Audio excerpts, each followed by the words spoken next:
اچھا جی، آج میں آپ کو بتاؤں گی کہ گرینڈ ٹرنک روڈ کیا ہے. بہت سارے لوگوں نے نام سنا ہوگا، بہت سارے لوگ اس سے ناواقف ہوں گے کہ گرینڈ ٹرنک روڈ کیا ہے اور اس کی حقیقت کیا ہے، کب یہ بنی ہے، کتنی پرانی ہے اور گرینڈ ٹرنک روڈ کو اب کہاں کہاں استعمال کرتے ہیں. بسم اللہ الرحمن الرحیم. السلام علیکم. آپ دیکھ رہے ہیں میرا یوٹیوب اور میں ہوں اشال علی. آپ سب جانتے ہیں گرینڈ ٹرنک روڈ جو ہے وہ کافی پرانی ہے اس کی تاریخ، اور آج کل تو یہ لانگ مارچ کے لیے بہت استعمال کی جاتی ہے. ہر پارٹی اٹھتی ہے اور لانگ مارچ شروع کر دیتی ہے، تو جو لانگ مارچ ہوتے ہوئے اسلام آباد تک پہنچتا ہے وہ لانگ مارچ بھی اسی گرینڈ ٹرنک روڈ سے ہوتا ہوا جاتا ہے. میرے خیال میں اب اس کا پاکستان کے اندر نام رکھ دینا چاہیے لانگ مارچ روڈ. لیکن جی اس کی تاریخ آپ کے ساتھ شیئر کروں گی. گرینڈ ٹرنک روڈ جسے جی ٹی روڈ کہتے ہیں، آپ بیسیکلی استعمال کرتے ہوں گے اپنے ٹریول کے دوران. جی ٹی روڈ کہا جاتا ہے. دراصل ایشیا کی یہ طویل ترین اور سب سے پرانی، قدیم ترین بھی کہا جاتا ہے شاہراہ ہے. اس کی عمر 2000 سال ہے. یہ شاہراہ جنوبی ایشیا کو وسطی ایشیا سے ملاتی ہے، جو کہ بنگلہ دیش سے شروع ہو کر بھارتی علاقوں سے ہوتی ہوئی پاکستانی پنجاب، پھر خیبر پختونخوا اور آخر میں افغان شہر کابل تک جاتی ہے. مطلب یہ اتنی لمبی شاہراہ ہے اور اس کی جو تاریخ ہے وہ 2000 سال پرانی ہے. اب میں جی ٹی روڈ کی تاریخ کے اوپر تھوڑی سی روشنی ڈالوں گی. یہ کب بنی اور اس کی تعمیر نو میں کس کس نے اپنا کردار ادا کیا. 16ویں صدی میں جب شیر شاہ سوری نے ہندوستان میں اپنی حکومت قائم کی تو اس کی ترجیحات میں تھا کہ 2500 کلومیٹر طویل قدیم سڑک جی ٹی روڈ کی تعمیر نو کی جائے، جو کابل سے لے کر چٹاگانگ تک پھیلی ہے، تاکہ پیغام رسانی یا تجارت کے لیے مؤثر ثابت ہو سکے اور زیادہ آسانی سے یہ کام جو ہے وہ سر انجام دیا جا سکے.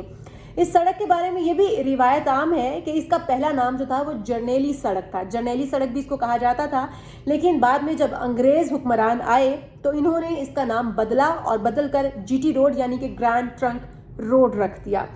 اب گرینڈ ٹرنک روڈ جو ہے ہم سب کے استعمال میں رہتی ہے، لیکن سینکڑوں سال قدیم اس سڑک کا گزر کابل سے ہوتا ہوا پہلے لاہور آتا تھا، پھر دہلی اور اس کے بعد کولکتہ اور پھر چٹاگانگ پر جا کر ختم ہو جاتی تھی یہ سڑک.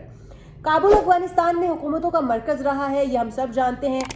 دہلی میں مغل بادشاہوں اور پھر کولکتہ میں انگریز سرکار کی حکومت تھی، تو وہاں پر ان کے ہیڈ کوارٹرز تھے.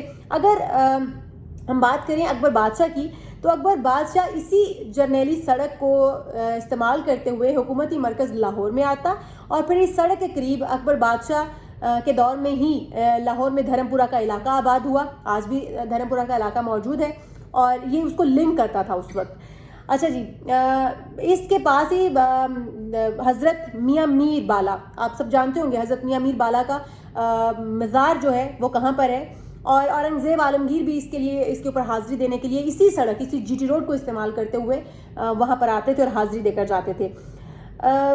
وہ وقت اب گزر چکا ہے، حالات وہ نہیں رہے، بہت کچھ بدل گیا کہ جب کابل سے کولکتہ تک بغیر کسی سرحد اور روٹ کے تحت تمام جو حکمران تھے یا عوام تھے وہ سفر کرتے تھے اور کسی روک ٹوک اور جھجک کے بنا سفر کرتے تھے. اب جو ہے وہ ظاہر ہے وہ والے حالات نہیں رہے ہیں.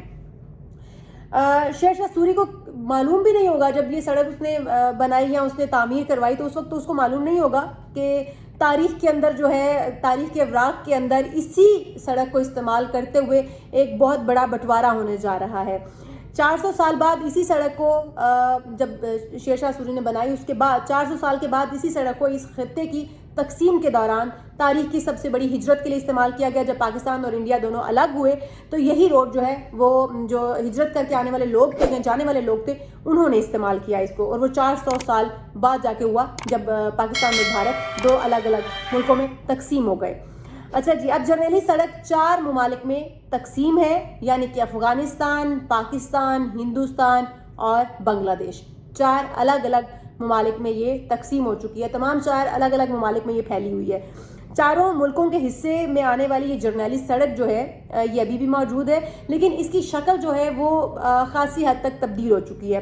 اب اس سڑک کے ساتھ ساتھ شاہراہوں کا جدید نظام متعارف کروایا گیا ہے، اور اگر ہم یہ کہیں کہ اب ساتھ اور مزید بہت ساری چیزیں بنا دی گئی ہیں، بہت ساری سڑکیں بنا دی گئی ہیں، تو یہ غلط نہیں ہوگا، کیونکہ اس سڑک کو استعمال کرتے ہوئے لوگ تجارت کے علاوہ بہت سارے دیگر کاموں کے لیے بھی اس کو استعمال کرتے تھے. جیسے کہ میں نے آپ کو بتایا کہ ہجرت کے لیے بھی اسی سڑک کو استعمال کیا گیا. لیکن اب جدید تقاضوں پر نئی روڈز تعمیر کر دی گئی ہیں جس کو ہم موٹر وے بھی کہتے ہیں.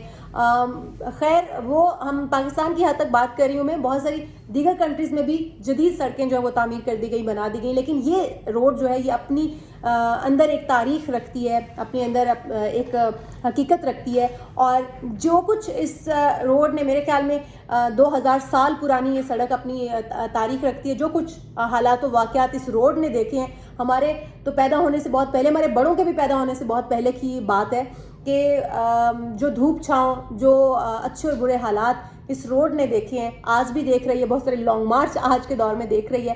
تو اس کے علاوہ بھی اور بہت کچھ آپ کے ساتھ شیئر کرتی رہوں گی نیکسٹ پروگرامز میں.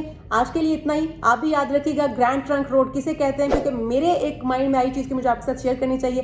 ایکچولی ہوا کچھ یوں کہ میں ایک گرینڈ ٹرنک روڈ کسی لوکیشن کو سرچ کر رہی تھی اور وہاں پہ گرینڈ ٹرنک روڈ لکھا ہوا آیا, تو میں نے سوچا کہ میں گرینڈ ٹرنک روڈ کیا ہے. جب میں نے اس کو سرچ کیا تو جی ٹی روڈ, مطلب جی ٹی روڈ کا پہلا نام جرنیلی روڈ تھا, پھر اس کے بعد گرینڈ ٹرنک روڈ رکھا گیا یعنی جی ٹی روڈ. تو میں نے سوچا کہ اس کی تاریخ کیا ہے, کب بنایا گیا, یہ آپ کے ساتھ بھی شیئر کروں تاکہ آپ کی معلومات میں بھی اضافہ کر سکوں. بہت شکریہ, تھینک یو, اللہ حافظ.